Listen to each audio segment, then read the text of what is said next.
Labdien!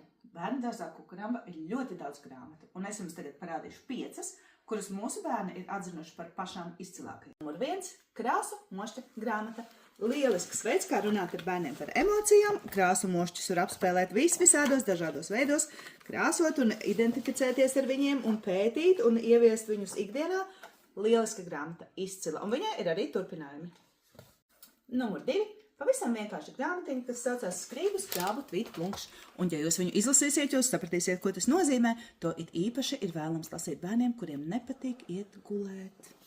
Grāmata numur 3. Gads mežā. Mums viņa ir poliski, jo mēs viņu atvedām ļoti sen no Polijas, kad viņa latviski vēl nebija iznākusi, bet tagad viņa ir iznākusi zvaigznē. Lūk, iesakām brīnišķīga grāmata, ko bērniem pētīt un pievērst acis tieši kaut kādiem konkrētiem zvēriem. Piemēram, mēs ļoti bieži skatāmies, ko dara lācis un ko viņš tur dara tagad, un atkal tur ziemē iet, un ko viņš dara tagad.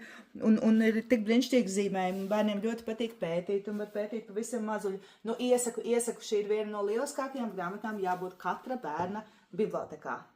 Numur 4, diezgan veca grāmata, nezinu pat, kur viņu šobrīd var nopirkt, varbūt kāds zina, saucās Taču kaut kas nav kārtībā. Un šī grāmata ir forša, tāpēc, ka tur tiešām kaut kas nav kārtībā. Tur ir ļoti smieklīgi zīmējumi ar visādām kļūdām, un bērniem, īpaši tādiem lielākiem bērniem, ļoti patīk, kad kaut kas nav tā, kā būtu jābūt.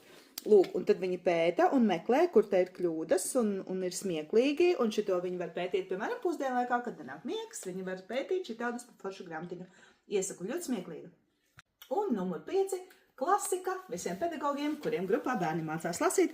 Miljons, lūdzu izdodiet viņu vēl un vēl, jo šī ir lieliska grāmata, kā bērni mācās lasīt. Nes cik jau mums viņi ir iemācījušies tieši lasot šitādas te mazas, vienkāršas tekstiņus, smieklīgus, jo, ja bērni lasa kaut ko smieklīgu, viņi nemaz nejūt, ka viņi mācās. Lūk, ar burvīgām bildēm. Un bonusā bija 5, bet te man ir vēl numur 6. Kas tad mums te ir? Te ir daudzi un dažādi bikibuki.